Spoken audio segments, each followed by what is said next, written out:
talbos ng ano, ng sili. Dito kasi sa ano, syempre wala namang fresh na ano, na mga talbos. Hindi pa kasi ano, hindi pa yung panahon ngayon. So, minsan meron din kami nabibili na mga fresh na mga talbos. Kaya lang ngayon, hindi pa tumutubo. Ngayon, summer pa yun. So, kaya bilhin ko yung mga frozen muna. So, ito. Tsaka, ito nga po yung aking sayote. So, yan yung aking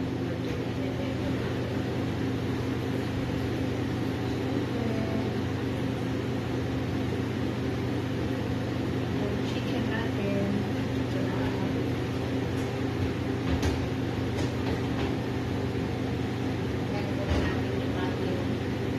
Luya.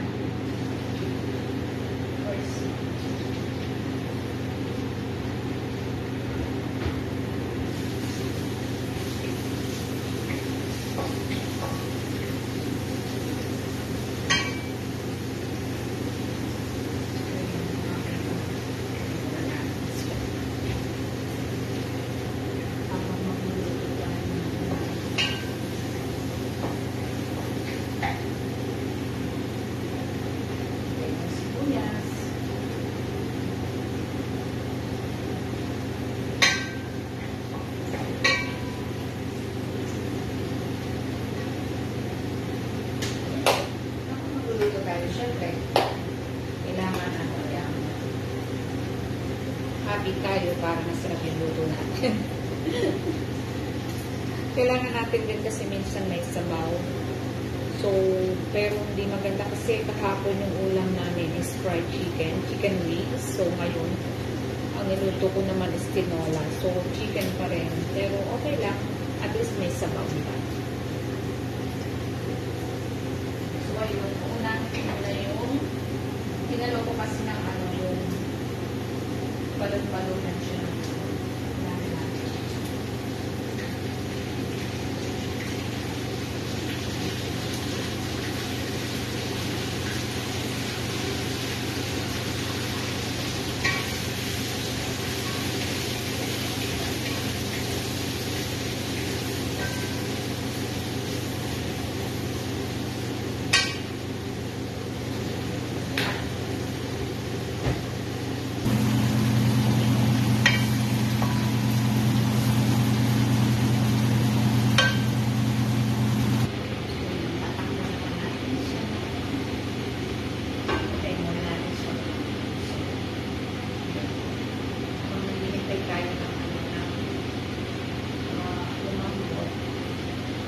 Ito yung susunod natin.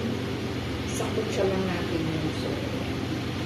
Pinagparo ko na siya kasi ano siya coffee serve. So, makunat siya ko. Sasabay ko na din yung sayo. So, kayo guys, tingnan natin sa lumando. Kayo guys, pag niluluto ba kayo ng tinola, sinasabay mo na itong talbos at saka yung sayote. Kasi ako gusto ko yung talbos ng aking sili. Malambot talaga para lasang-lasa siya dun sa tinola namin. So, kaya sinasabay ko na siya dun sa sayote. At yun, sinasabay ko pa yung kailangan kasi wala siyang tubig sa loob. Kasi meron minsan luto na siya parang yung loob ng meat ng chicken it's like red pa rin, parang may dugo pa rin sa loob kasi nga frozen. So yan, sinasangkot ko siya mabuti para walang dugo. So ayun guys, pakita ko sa inyo, ganyan ako pag sinasangkot ko siya para wala siyang dugo sa so ayun, takpan ko muna natin. So ayun guys, lalagay na natin yung ating sayote saka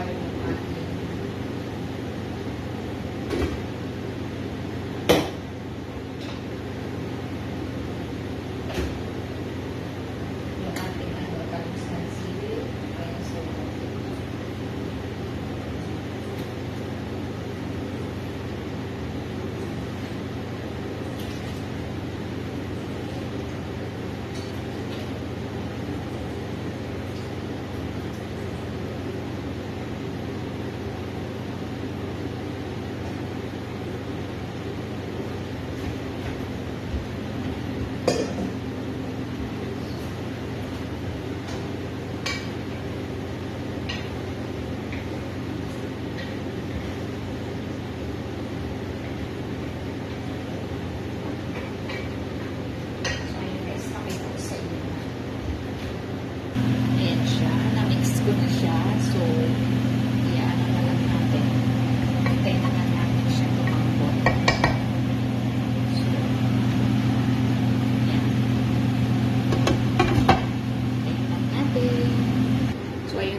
Ganun ako guys, nagpapainit na ako ng, ng water para madali na siyang tumulo. Hindi na matagal maghintay pa.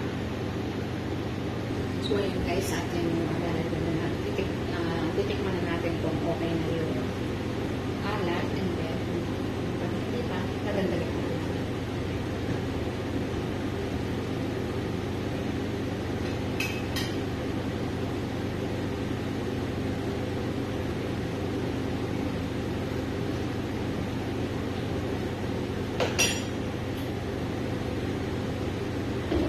A little bit.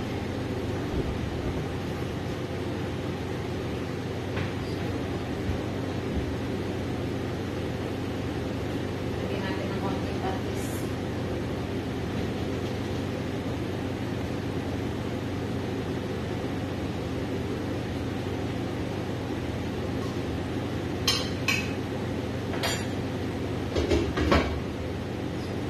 Kaya alam natin kumulo ng kumulo, and then pag malambot na, okay na, luto na yun.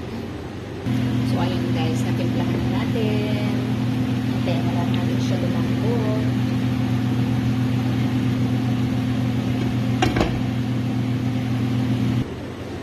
Ganyan ako pagka nagluluto ako, gusto ko malinis na yung gusto ko pagtapos kong luto, malinis din yung kusina. Ayaw ko yung tapos ka na magluto, tapos ang dumi-dumi. So, sinasabayan ko na maglinis. Pag nagluluto ako, nililinis ko na lahat yung mga ginamit ko. And then, para pagtapos magluto, clear na lahat dito. So, yun guys, tapos na ako magluto na for lunch para sa aking mga babies. So, tinola ngayon. So, may sanaw. So, ayun guys.